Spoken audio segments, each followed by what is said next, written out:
Election commission is the cheerleader of the BJP.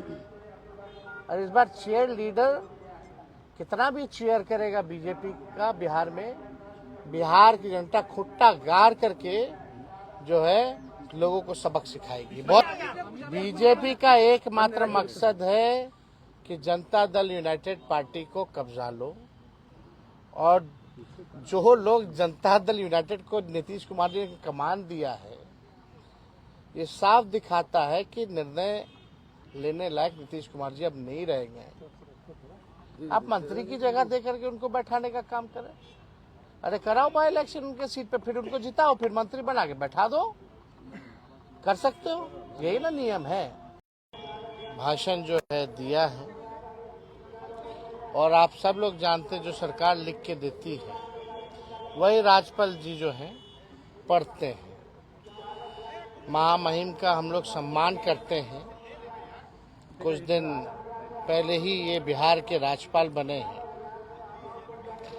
तो उनका हम लोग स्वागत करते हैं। भाषण दिया है उन्होंने, लेकिन आप लोगों ने जब भाषण सुना होगा तो सब लोग लगता है कंफ्यूज होंगे कि कौन सी सरकार के बारे में भाषण था। ये 2015 वाली सरकार थी का भाषण उन्होंने पढ़ा है, कि 2017 वाला का पढ़ा है, कि 20 वाले का पढ़ा है, कि 22 वाले का पढ़ा है, कि 24 वाले का पढ़ा है। आप अगर पूरा भाषण देखें तो आखिर कौन सा सरकार के बारे में इन्होंने भाषण पढ़ा है। हाल फिलहाल में भी 1 साल नई सरकार को हुआ है, और हमें 1 साल में इनकी कोई उपलब्धि जो है दिखी नहीं है कि कौन सा उपलब्धि बिहार सरकार। पढ़े थे तो अगर पढ़ना था तो नीति आयोग का रिपोर्ट भी पढ़ देते। साक्षरता के मामले में बिहार सबसे फिसड्डी है। बिहार जो है प्रति व्यक्ति आय निवेश में सबसे फिसड्डी है, किसानों के आय में फिसड्डी है। और बिहार आगे कहाँ है? बेरोजगारी के मामला में नंबर 1 है, पलायन में नंबर 1 है, गरीबी में नंबर 1 है। ये सब भी बताना चाहिए था। तो हम लोग तो जान ही रहे थे भाई सरकार ने कोई काम किया नहीं है। गवर्नर महामहिम है, ये औपचारिकता होती है कि जो सरकार लिख के देगी, चाहे झूठ हो सच हो, वो राज्यपाल जो है पढ़ेंगे। अब इस पर अभिभाषण पे चर्चा होगी। जब चर्चा होगी तो एक एक जो है पोल हम लोग सरकार का खोलेंगे, और ऐसा पोल खोला जाएगा कि उनका जवाब देना। आज तक तो कोई जवाब मिला नहीं, आगे भी उनके पास कोई जवाब नहीं होगा।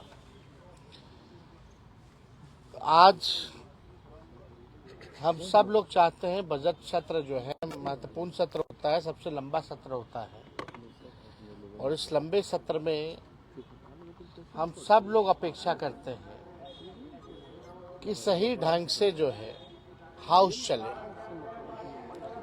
लेकिन आप लोगों ने स्थिति देखी होगी, कोई हाउस में नियम या संविधान का पालन नहीं हो रहा, बल्कि विपक्षी जो है बार बार आसन से आंख खोल के देखने को कह रहा है कि आपके सामने कोई संविधान का या नियम का उल्लंघन कैसे कर सकता है।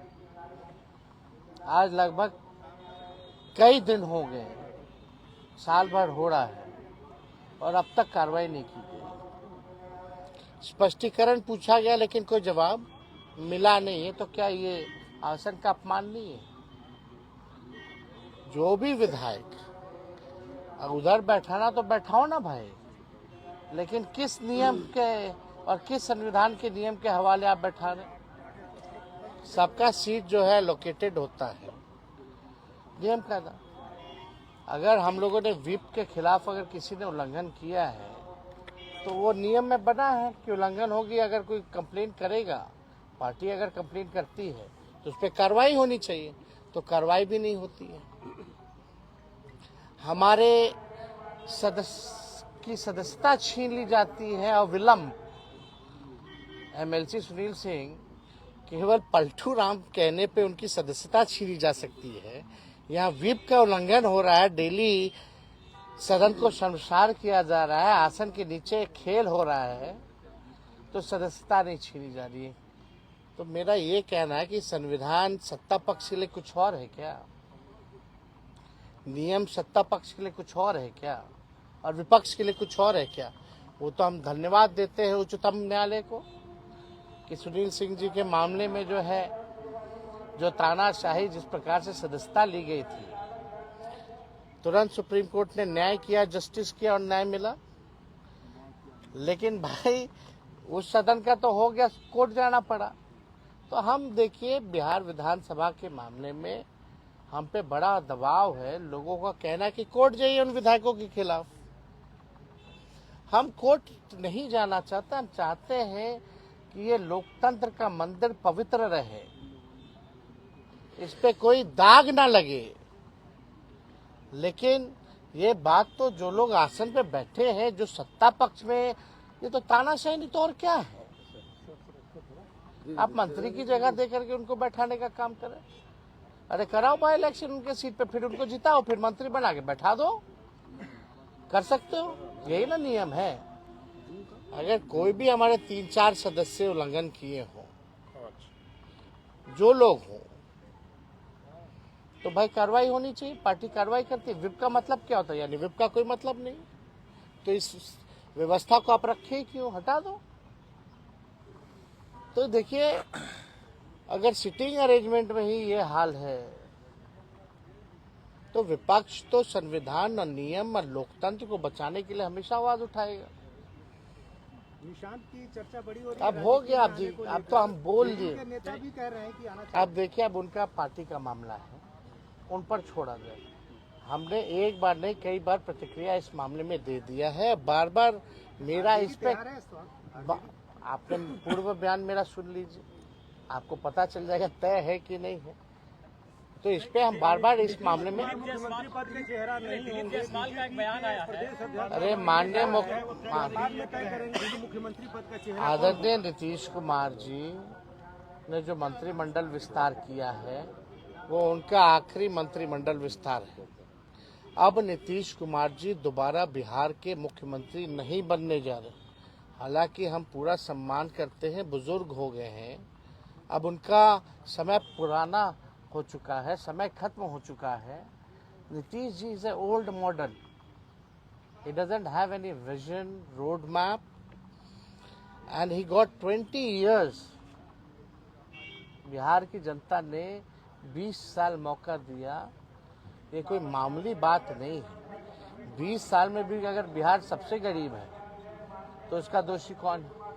20 साल में सबसे ज्यादा बेरोजगारी बिहार में है, पलायन सबसे ज्यादा है, और आपराधिक मामले तो आप देख लीजिए, एनसीआरबी का आंकड़ा उठा के देख लीजिए। अगर किसी को बहस करनी है तो डेटा पे बात करें, तो बिहार तो पीछे चला जा रहा है। और जिस हिसाब से बिहार को, आप बताओ 2014 के बाद स्टेबिलिटी कहाँ मिली है बिहार सरकार में, सब असमंजस में रहते। हम तो 15 ही से गिना, 15 से 25 जो है 5 सरकार बन गई है, एवरेज निकाले जाए तो 2 साल की सरकार। तो आप देखिए, अन्य राज्यों की तरह यहाँ जेडीयू के साथ बीजेपी का एकमात्र मकसद है कि जनता दल यूनाइटेड पार्टी को कब्जा लो, और जो लोग जनता दल यूनाइटेड को नीतीश कुमार जी ने कमान दिया है, ये साफ दिखाता है कि निर्णय लेने लायक नीतीश कुमार जी अब नहीं रहेंगे। जो भाजपा ही है, संगी है, उसको कमान दे रखा है। सबकी डीलिंग हो चुकी है भाजपा से। नीतीश जी का अब खेल ये लोग समाप्त कर रहे हैं।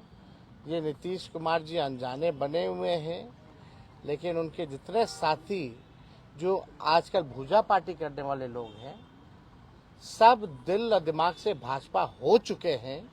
बस समय का इंतजार कीजिए, ये लोग पूरे जनता दल यूनाइटेड को, जो शरद जी की बनाई हुई पार्टी जो थी, इसको ये लोग कब्जाने का काम करेंगे। और बीजेपी क्या करती है नहीं करती किसको नहीं पता है, बताइए तो आपको पता है कि नहीं क्या काम करती है, और कोई काम आता है उसको। खुल के बेईमानी करो, खुल के चोरी करो, नियम और संविधान का उल्लंघन करो। This is the weapon of BJP. They have all the institution in their pocket. जितना इंस्टीट्यूशंस है, कॉन्स्टिट्यूशनल इंस्टीट्यूशंस है, सब पॉकेट में। Election commission is the cheerleader of the BJP. और इस बार चीयर लीडर कितना भी चीयर करेगा बीजेपी का बिहार में, बिहार की जनता खुट्टा गाड़ करके जो है लोगों को सबक सिखाएगी। बहुत बहुत धन्यवाद। एक सर्वे आया है आपके नाम पर, मोस्ट ट्रस्टेड आप फेस बताए जा रहे हैं। इस बार जो बिहार में चुनाव होना है उसको लेकर एक सर्वे आया है, मोस्ट ट्रस्टेड फेस आप बताए जा रहे हैं। बदलाव का एक इशारा। अब देखो, हम नेता आते रहेंगे, जाते रहेंगे। बिहार जो है देश भर में चर्चा में रहेगा। ठीक है, हम पे भी बहुत आरोप लगेंगे, बहुत तिगड़मबाजी होगी, ये होगा, तरह तरह की बातें बिहार में होंगी क्योंकि चुनाव है। तो अब सर्वे भी होता रहेगा। सर्वे ठीक है, सर्वे होता ही रहता है, उसमें कहाँ उसमें विश्लेषण है। हम देखो, हमें अपने आप पे विश्वास है, हमें खुद पे हम विश्वास करते हैं कि इस बार बिहार की जनता हम लोगों को अवसर देगी।